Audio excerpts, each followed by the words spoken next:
नमस्कार दोस्तों, आपकी अपने चैनल भारतीय परंपरा में आपका स्वागत है। आज हम आपको बताएंगे कि बड़ी तीज पर नीम की पूजा क्यों की जाती है।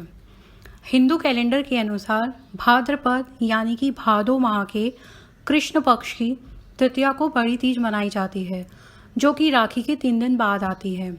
बड़ी तीज का उत्सव भारत के कई भागों में मनाया जाता है, लेकिन राजस्थान, बिहार, झारखंड, उत्तर प्रदेश, पंजाब और हरियाणा में इस त्योहार को खूब धूमधाम से मनाया जाता है। सातुड़ी तीज को कजली तीज, बड़ी तीज या बूढ़ी तीज भी कहते हैं। हम सबके मन में सवाल आता है कि तीज क्यों मनाते हैं। सुहागिन महिलाएं अखंड सौभाग्य और पति की लंबी आयु के लिए इस दिन व्रत रखकर पूजा अर्चना करती हैं और अविवाहित लड़कियां मनपसंद जीवन साथी के लिए व्रत तथा पूजा करती हैं। इसके लिए तीज का त्यौहार मनाया जाता है। इस व्रत को कई महिलाएं निर्जला भी रखती हैं। दोस्तों, अब आप सोच रहे होंगे कि तीज के दिन नीम की डाली या टहनी की ही पूजा क्यों की जाती है।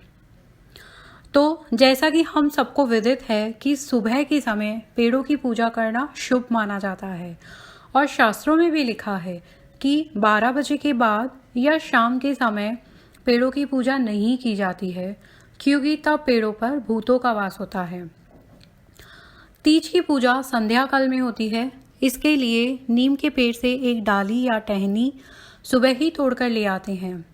फिर घर पर या मंदिर या किसी भी स्वच्छ स्थान पर नीम की डाली को पानी, कच्चा दूध और मिट्टी के साथ गोल घेरा बनाकर रोप देते हैं, जहां पर सब महिलाएं पूजा कर सके। दोस्तों, इसकी एक पौराणिक कथा भी है। एक साहूकार के 7 बेटे थे। सातुड़ी तीज के दिन उसकी बड़ी बहू नीम के पेड़ की पूजा कर रही थी, तभी उसके पति का देहांत हो गया। इस तरह से एक एक करके साहूकार के 6 बेटे गुजर गए। फिर 7वें बेटे की शादी होती है तो साहूकार और उसकी पत्नी बहुत डरे हुए रहते हैं। तीज के दिन नई बहू कहती है कि वो नीम के पेड़ की जगह उसकी टहनी तोड़कर पूजा करेगी। उसके पूजा के दौरान ही मृत बेटे लौट आते हैं, लेकिन वे किसी को दिखाई नहीं देते और सिर्फ नई बहू ही उन्हें देख पाती है। वो तुरंत अपनी जेठानियों को बुलाती है और कहती हैं कि वे आएं और साथ में मिलकर पूजा करें। जेठानियां कहती हैं कि वे पूजा नहीं कर सकती हैं क्योंकि उनके पति जिंदा नहीं हैं। फिर नई बहू उनको विश्वास दिलाती है, तब वे साथ आकर पूजा करती हैं और उनके पति सामने प्रकट हो जाते हैं। तभी से इस दिन नीम की टहनी की पूजा की जाने लगी, ताकि पति की लंबी उम्र बनी रहे। दोस्तों, जैसा कि सातुड़ी तीज को कजरी तीज, बड़ी तीज और बूढ़ी तीज भी कहते हैं, तो कजरी तीज से जुड़ी एक रोचक कहानी भी है, जिस वजह से आज के दिन को कजरी तीज भी माना जाता है।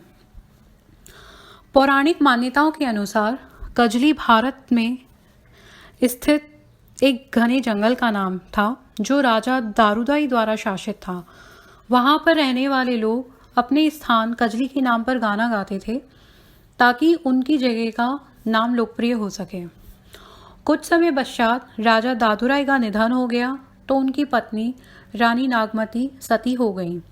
इस दुख में कजली नामक जगह के लोगों ने रानी नागमती को सम्मानित करने के लिए राग कजरी में गाना गाना शुरू कर दिया और कजली के गाने पति पत्नी के जन्म जन्म के साथ के लिए गाए जाने लगे।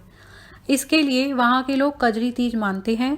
इस दिन घर में झूले लगाते हैं और महिलाएं इकट्ठा होकर नाचती हैं और गाने गाती हैं। दोस्तों, बड़ी तीज के संजारे का भी बहुत महत्व होता है। जी हाँ, आज संजारा है, तो आप सभी महिलाओं को बड़ी तीज के संजारे की बहुत सारी शुभकामनाएं। इस दिन सुहागनें लहरी की साड़ी पहनती हैं और मेहंदी लगाती हैं। अविवाहित कन्या भी मेहंदी लगाती हैं, पर उनके लिए छोटी तीज के संजारे का महत्व ज़्यादा होता है और जिसकी सगाई हो जाती है उनके लिए छोटी तीज पर लहरी की साड़ी, श्रृंगार का सामान और जेवर ससुराल से आते हैं। बड़ी तीज के दिन जौ, चने, चावल और गेहूं के सत्तू का विशेष महत्व होता है।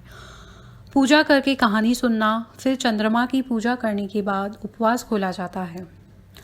बड़ी तीज की पूजा की विधि और कहानी हम आपको नेक्स्ट वीडियो में बताएंगे।